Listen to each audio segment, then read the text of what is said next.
No debemos, por tanto, considerar el latín como un idioma obsoleto o elitista, creado para alejar al pueblo de Dios, como afirman muchos. El latín es un idioma sagrado, que reserva para el culto del Señor unos vocablos de significado exacto y preciso, que no pueden ser modificados en tiempo ni lugar. El latín expresa de la mejor forma la sacralidad y solemnidad del acto litúrgico, separando lo divino de lo humano hasta tal punto que se evita incluso el mancillar sus oraciones con el lenguaje empleado en la vida cotidiana. El empleo del latín significa completa sumisión para con Dios y el querer adorarlo incluso por encima de nuestras capacidades y nuestra comprensión. Es más, se podría hasta afirmar que el latín fue el idioma elegido por Dios mismo para su Iglesia, ya que no sólo lo dotó providencialmente de unas características únicas y necesarias para que fuese la lengua perfecta para ella, sino que eligió venir al mundo en el preciso momento en el que esta lengua se encontraba en su máximo esplendor, e inspiró a la Santa Iglesia que tomase este idioma como propio y lo conservase para la posteridad, uniendo de este modo entre sí, en el nombre de Cristo, a los fieles de todas las naciones, haciéndolas capaces de participar en el único y santo sacrificio de la misa. Su Santidad el Papa Pío XII, en su encíclica Mediator Dei, afirma: El empleo de la lengua latina en la Iglesia es un claro y noble signo de unidad y un eficaz antídoto contra toda corrupción de la pura doctrina. Si se ponderan en efecto todos los méritos que posee esta lengua, se comprenderá fácilmente por qué tan frecuentemente los romanos pontífices han exaltado su importancia y excelencia y prescrito su estudio y su uso, denunciando claramente los peligros que se derivan de su abandono.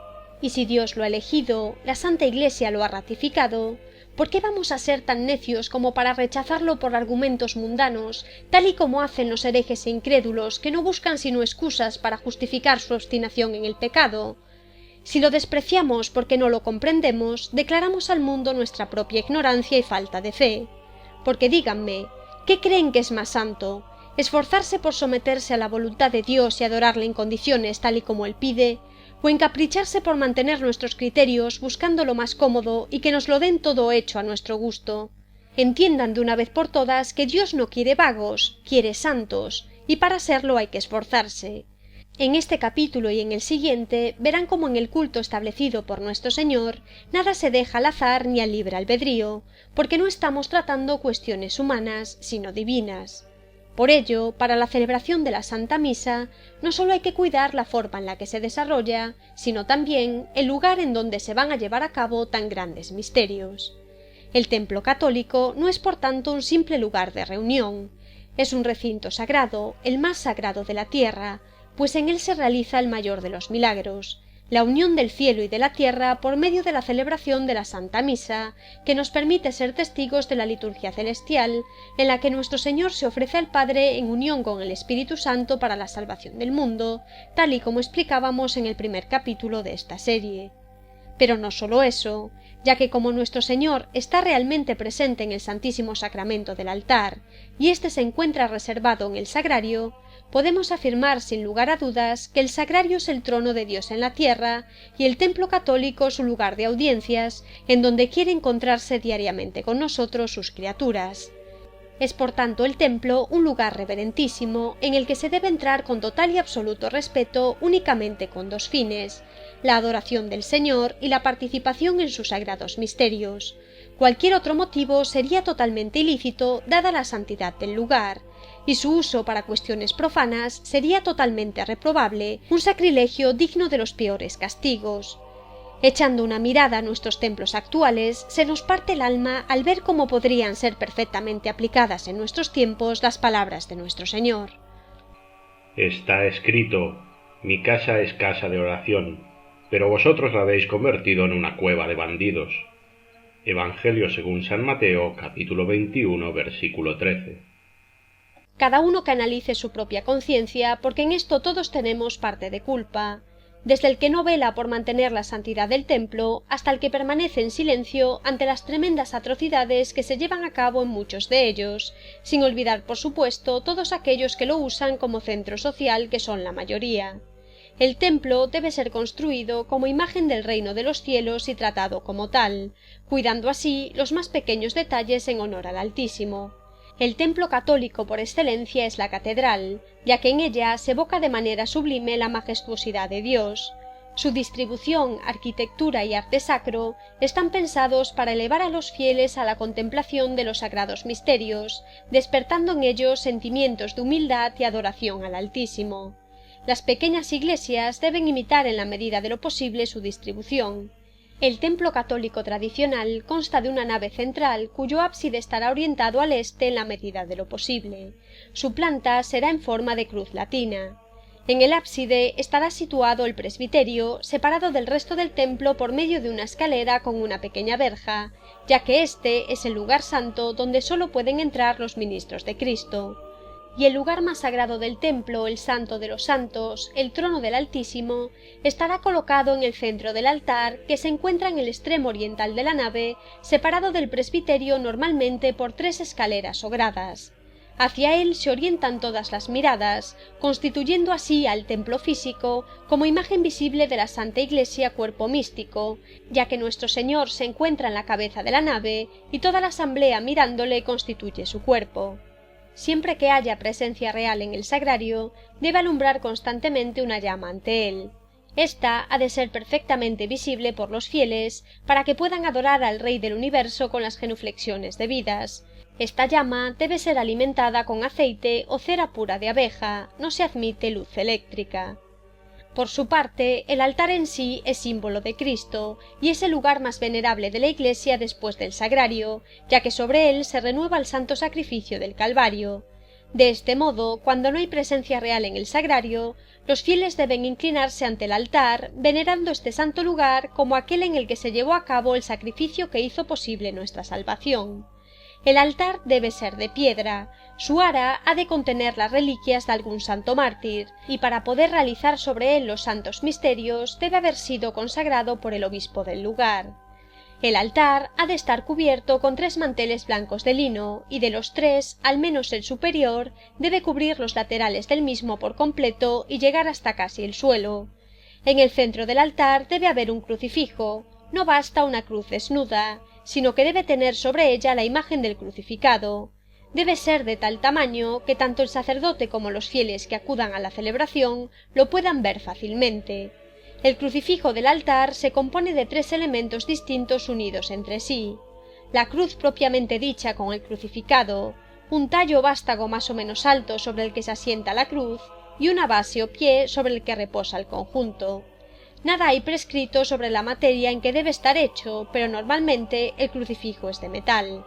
Asimismo, ha de haber sobre el altar 6 candelabros, colocados de manera simétrica a ambos lados del crucifijo, directamente sobre el altar o sobre la gradilla si la hubiera.